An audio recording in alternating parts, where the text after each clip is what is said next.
turn some cars. I noticed on the program that I was advertised as a cars and toys turner tonight. I didn't know about the toys, so the last thing we're going to do is turn a top too. There are great things to give away to kids, and particularly the cars. I have a sample in front of me of cars that I've collected over the years that I thought I'd like to keep in my own collection. And you can see the variety of what we've done. When we first started, we'd start with a 2x4 blank, and we'd cut them 6 inches long. And then the next thing we do is we'd mark the ends of them to find the center, and we'd drill 4 holes in it for wheels. And one of the first cars that we started turning, none of us had any idea how to turn a car out of a 2x4. So one of our members made a metal pattern, and we would draw a picture of the car on a 2x4, and then we would try and turn to that outline. So the first car I'm going to turn tonight has that pattern on it. It's a very simple pattern. It's one that's real easy to turn, and we can turn it really quick. You can turn cars with just about anything. You can start with a detail or a spindle roughing gouge. I've got a couple of them here. The first thing we do is this is spindle turning. It's just offset spindle turning. So the first thing we do anyway is turn it round, and a spindle roughing gouge works good for that. I don't prefer to use that, but because it's difficult to get some of the intricate patterns that we're going to talk about later. But you can certainly start with that. You can use a 1/2-inch spindle gouge, which works really well. This is a 1/2-inch detail gouge by Carter and Sons. It's got a bowl gouge on one end and a detail gouge on the other end. This is one of the first detail gouges I ever bought. Bought it at SWAT, I don't know, 12, 15 years ago, and I still love it. It's still a great tool. So you can do any of those. My favorite is a Doug Thompson 1/2-inch detail gouge. Because this is spinning very quickly and we're cutting a lot of air, I like the weight of the heaviness of the detail gouge. It's a little thicker than a spindle gouge, and I don't get as much bounce. And so that's my favorite. Let me talk a little bit about the wheels that we use. We buy them from Woodworkers Limited. This is a catalog that they've got, and it's www.craftparts.com. If you go online, you can find them. And we've been buying them in lots of 5,000 at a time, somewhere in that area, and we buy both the wheels and the axles. And Sharon, I'm going to pass this around. You can see that's the 3 sizes of the wheels that we use. Other tools that you need is I like to have a live center that doesn't grab the wood. This one, I can physically turn this because I've got a safety center for a drive spur. And I encourage that over the normal 4-prong drive, where if you get a catch, it's a lot more dangerous. If I get a catch with this, it'll just stop. And I think that's important. So I think safety in turning these things is important. I will wear safety glasses tonight, and I will also wear a shield. Anybody that's done anything with 2x4s knows they're dry and they're brittle and they're chippy and a lot of pieces fly off of them. So I encourage you to be very safety conscious while you're doing it. Any questions before we turn the first car?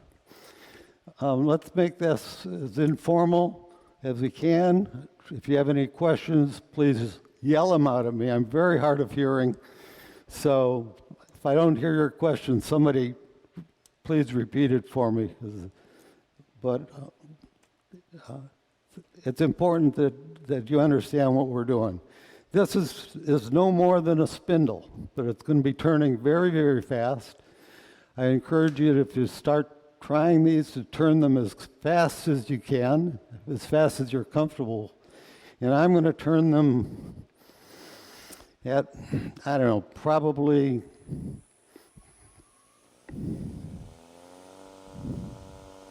that's 2,800 RPM, and I like the sound of that. Let me put some of these tools away.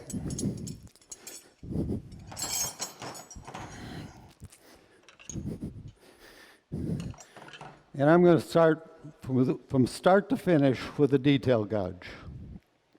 Sharon, you look like you have a question. No, she was asking me if I turn it fast. And I do on the cars because you hit and miss a lot. So you have to turn fast. Yeah, you have to turn fast. If you turn slow, you're going to be turning too much air. You've got to get the car up to speed. So the first thing I do is usually just start cutting off the back. And I don't know if you can see it. I'm looking straight down and I can see the shadow of the line. And so my goal is to get down to that. And I'm going to turn this whole blank round. So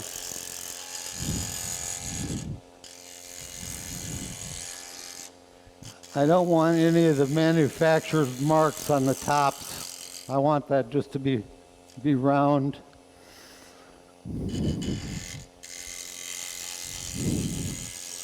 And so now I'm just turning to that line.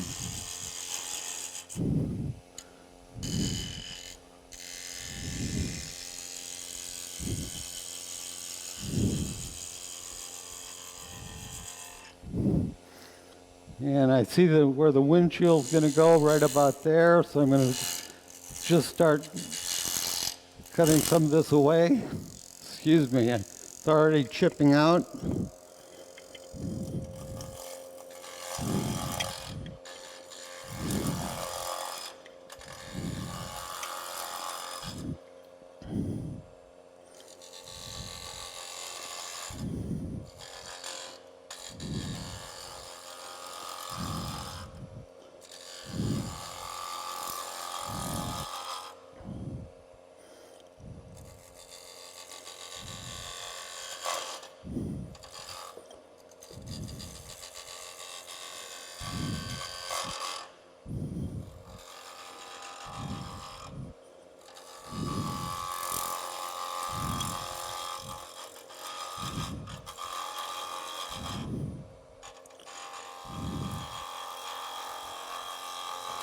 So I'm still just trying to follow the profile of the line.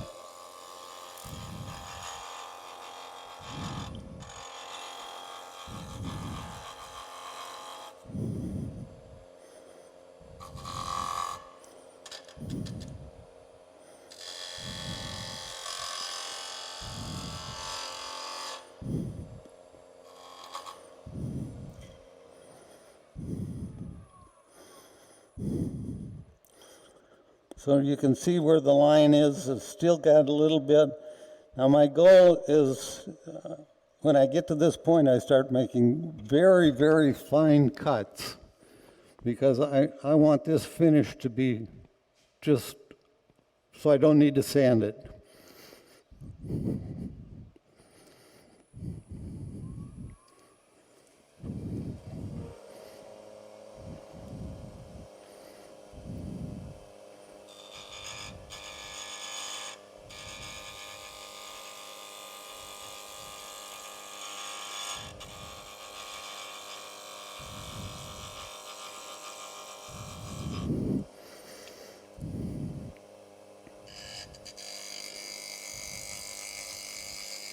So I want to rub the bevel. I want to burnish that wood as I turn it.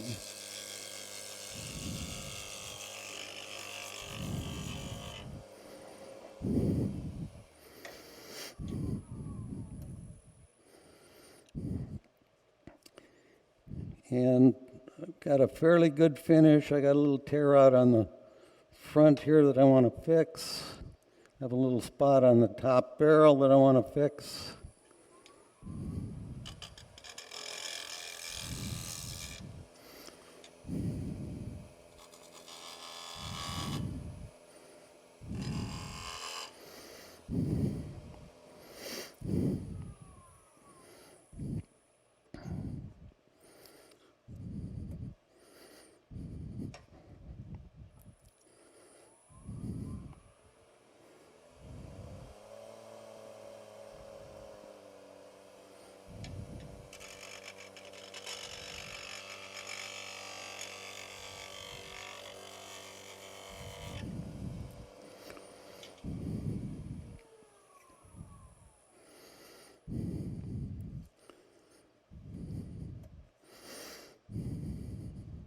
One little spot back here on the end.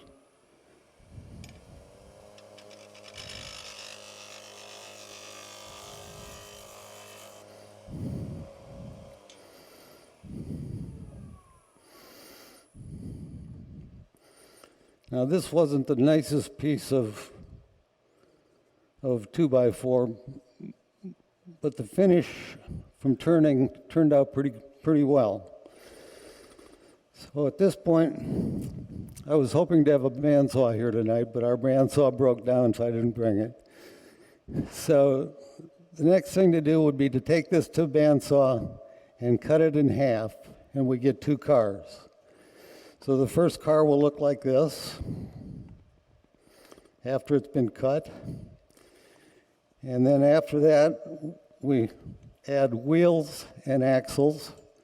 And so now we have the rough blank, a turned car with wheels added.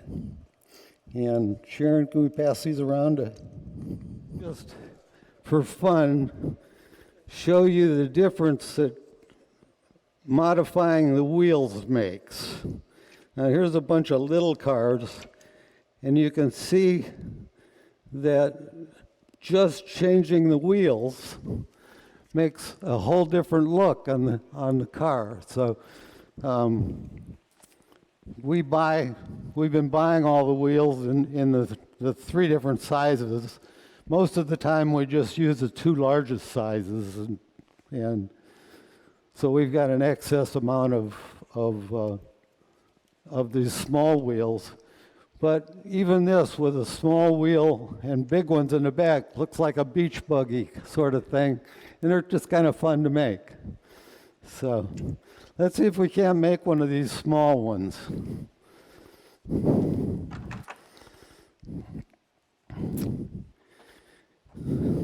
If I make one similar to this, we can put some wheels on it, and you can see how that looks. So the goal will be to make that miniature van or CRV.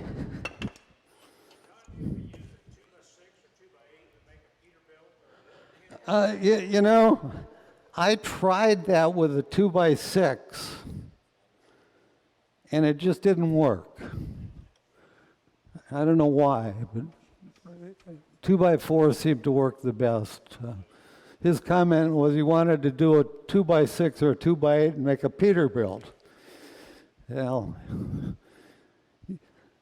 this part of this gets so big, you know, I guess we could try it sometime. I've just not. I tried 2x6s and it just didn't work the way I liked it. So we're going to try and make this little van.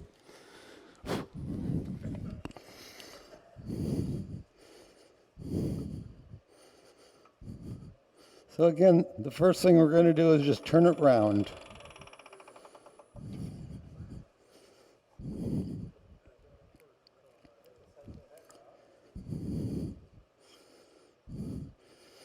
And I don't know if you noticed, I've got this tool rest set almost at center line because I like to be able to get this motion to the tool tucked into my side.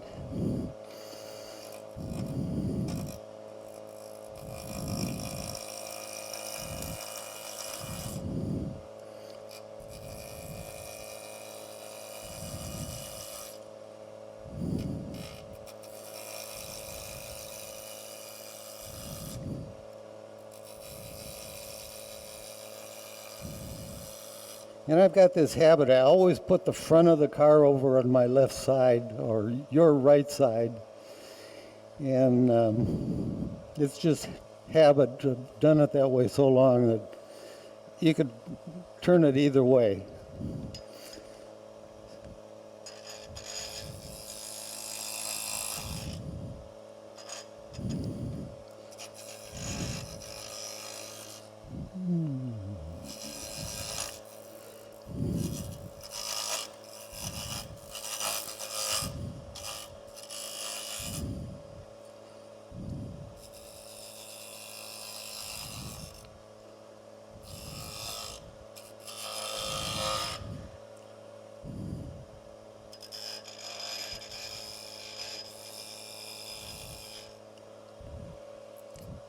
Before I go any farther, I want to pass around his pickup truck.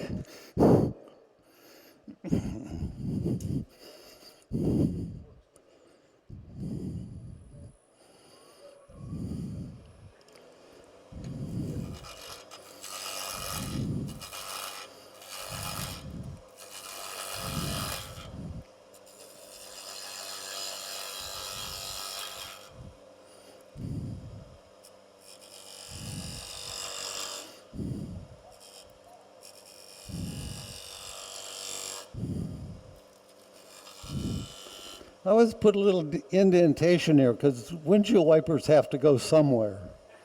So it's just kind of my idiosyncrasy to put a little indentation in.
Am I close?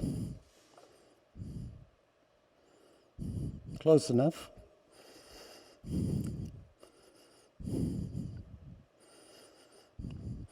So let's put some wheels on one of these. I'm going to use big wheels on the back and little wheels or medium wheels on the front. Better not do it on that one. Now, if you go to Home Depot or Lowe's, they have these little laminate samples. They're really good for putting wheels on. I cut a notch in where the hole is.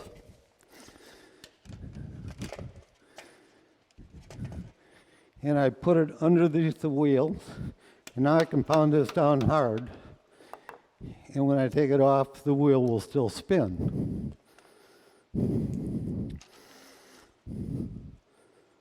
So I always remember when I go to Home Depot to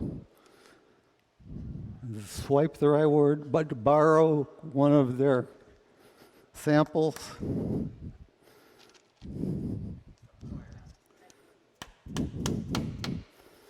Now, here's the tricky part.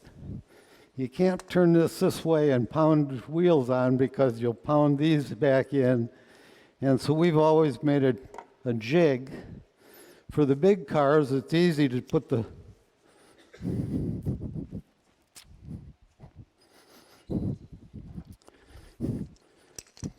in like this.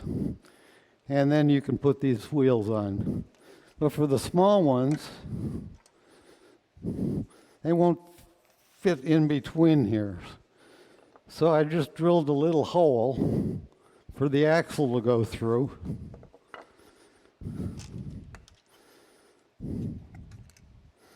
And so when I go to put this wheel on,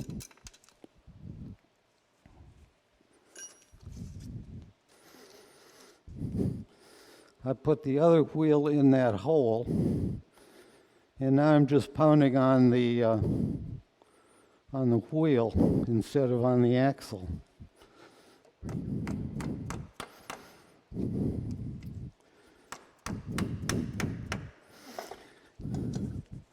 Now, if you make a mistake and you put a big wheel on the front next to a little wheel, your car's going to go kind of crooked, and it won't look very good. And the hard part is you can't get these axles out, even though you're just force fit in. So you want to make sure you don't put, well, you could put too big on one side and too little on the other side, and it would just go down the street sideways. But I wouldn't recommend doing that.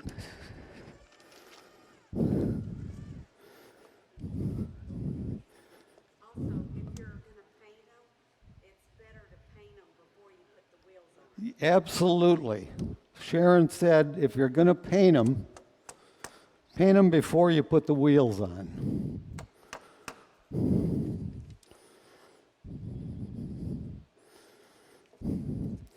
Because it's hard to get the paint underneath the wheels, and it's hard to get paint off the wheels if you don't want them.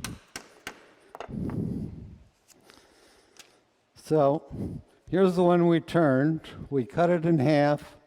We took it and we sanded the bottom off and sanded the sides a little bit to make it decent. And so there we have the car with the wheels on, and